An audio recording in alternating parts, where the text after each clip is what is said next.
Salut, je vais vous parler de la série Marseille. Je viens de voir les 2 premiers épisodes de cette série.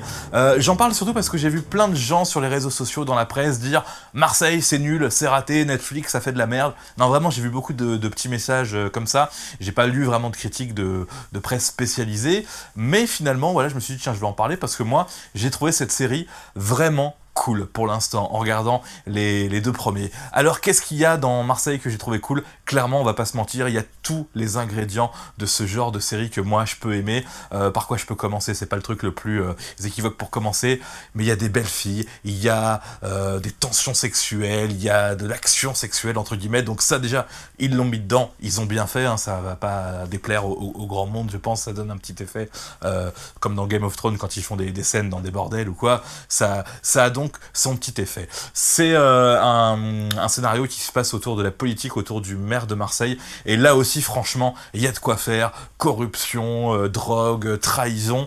Là j'ai mis une petite réserve, je pense qu'ils ont lancé la production de la série en même temps que Baron Noir, mais le scénario semble un petit peu pompé sur Baron Noir, même si c'est sûrement juste un hasard. Qu'est-ce qu'il y a d'autre dans cette série de vraiment bon? Et ben je pense qu'il y a un effet un petit peu Marseille, la ville en elle-même va apporter quelque chose, et le Marseille un peu sombre va apporter un petit côté Braco ou un petit côté Gomorrah. C'est vraiment ce que j'ai envie de résumer pour parler de ces 2 premiers épisodes de la série Marseille, série plutôt française produite par Netflix.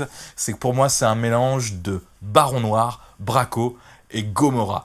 Voilà, s'ils ont réussi à prendre tous les bons ingrédients là-dedans, franchement, il n'y a pas de raison de faire une mauvaise série. Il y a une super musique, hein, je crois que c'est Alexandre Desplat, qui est un grand compositeur, qui est crédité au générique. C'est réalisé par Florent Siri, le mec qui avait fait Clo-Clo quand même, donc il y a du lourd, il y a des moyens. Côté image, technique, c'est pas formidable, hein, ça ressemble à toutes les autres séries, c'est un peu voilà, comme Baron Noir, comme Gomorrah, c'est limite tourné avec la même caméra, il n'y a pas de côté un petit peu IMAX ou côté beaucoup d'images par seconde pour les scènes un petit peu d'action, mais c'est tout à fait correct. Et puis franchement, quand on a un plan au drone de cette ville de Marseille, quand on voit le vieux port, les ports de plaisance, un petit peu plus autour de Marseille, les villas avec les piscines, eh bien c'est formidable d'avoir une série comme ça qui va être au premier plan, puisqu'elle va être diffusée sur TF1, qui se passe dans cette magnifique ville de Marseille.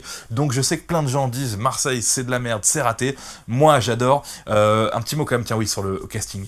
Benoît Magimel m'a un petit peu énervé à forcer son accent marseillais comme Daniel Auteuil dans Fanny et compagnie, là c'est un peu saoulant, mais apparemment ça fait partie un petit peu du script, hein, je vais pas trop dévoiler, mais il fait peut-être exprès de forcer son accent, on verra ça dans les épisodes d'après.